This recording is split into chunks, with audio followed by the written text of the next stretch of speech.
Hey friends, here's a quick recap of what we did today. Cycle 1, week 15. For the friends that couldn't make it, we're sorry. For anyone who was sick, hope you feel better soon. And I hope this helps you at home to be able to review. So for timeline, we sang through the song and we just did Japan's isolation, Jamestown and Plymouth colonies founded, Age of Enlightenment, Hudson's Bay Company, First Great Awakening, Classical Period of the Arts, the 7 Years' War. For math, we just said the metric measurements while doing silly things.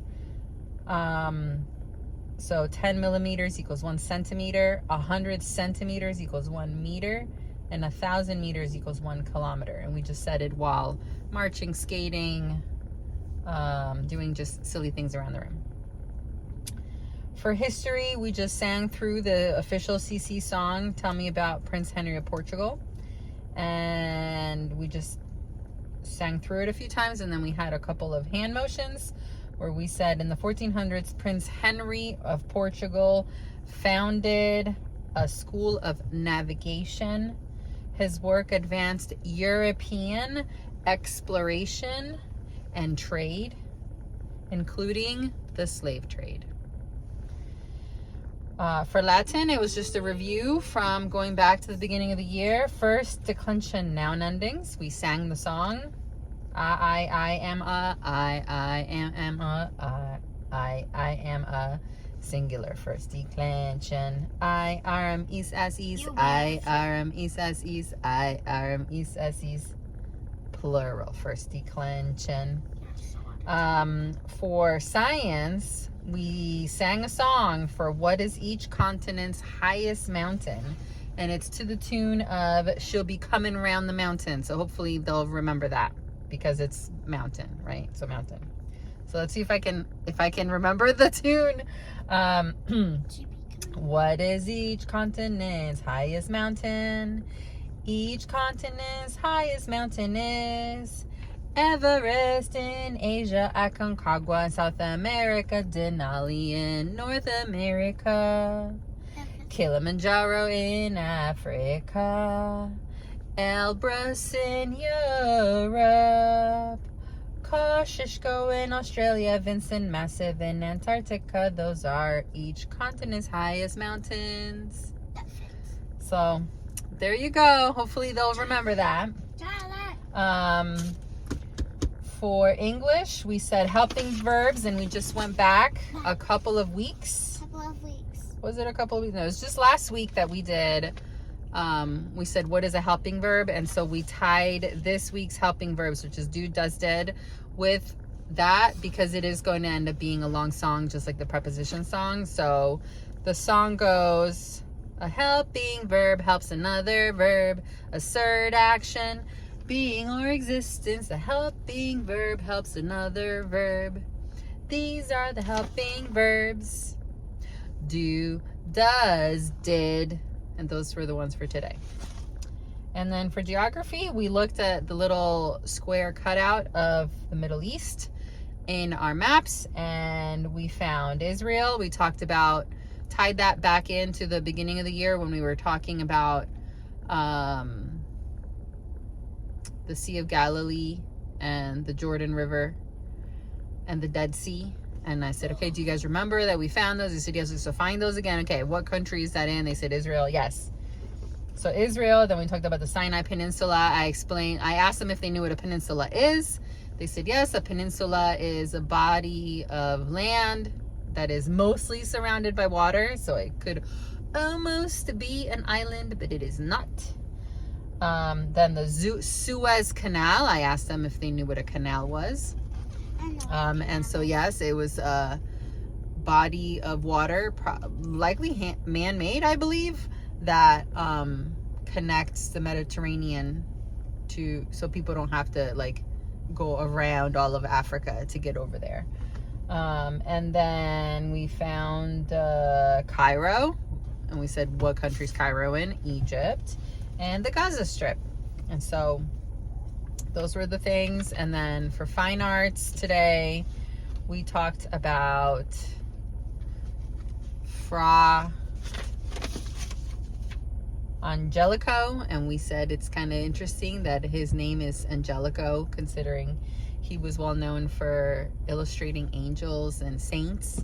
And we got to do the really cool gold leaf process of doing a illuminating, and I explained to them how in those times, in the 1400s, books were not readily available, and if you did get a book to have at your house, it was a big deal. Only very wealthy people were able to afford books.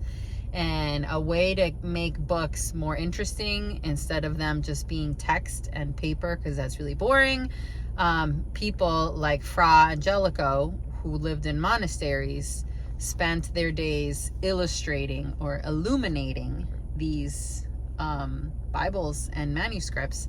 And one of the interesting ways that they did this was by adding gold leaf. And then I did share with them, if they ever get the chance, if your family ever gets a chance to go to the Bible Museum down in Washington, D.C., you'll be able to see some of those original Bibles that were illuminated using this gold leaf method. And they did use real gold in those days. So it just, having books was already astronomical pricing, and then on top of that they added gold to the pages. So if you can imagine, it's very beautiful. But we were able to do the process of using foil to add highlights to a piece of artwork, and they did great. It was very creative liberties in terms of the subject matter.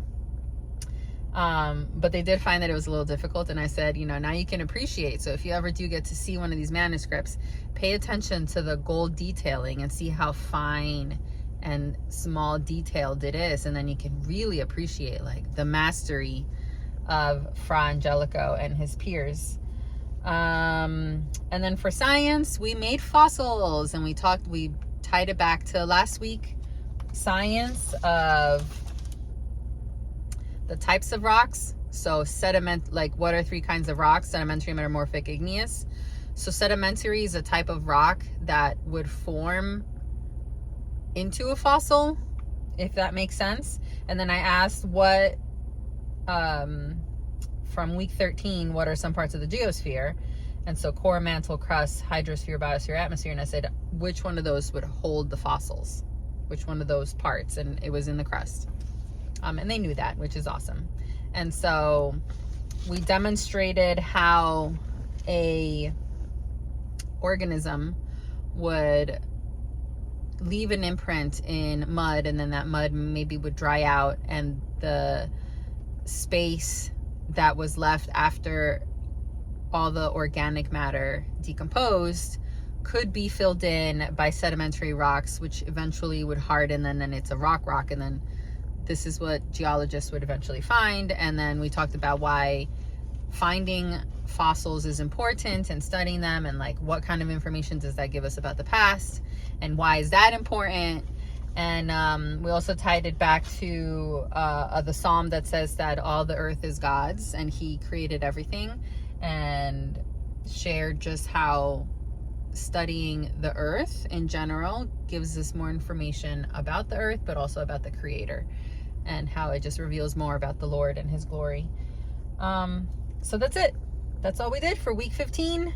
I hope y'all have a blessed week, and I will see you again next week. Bye.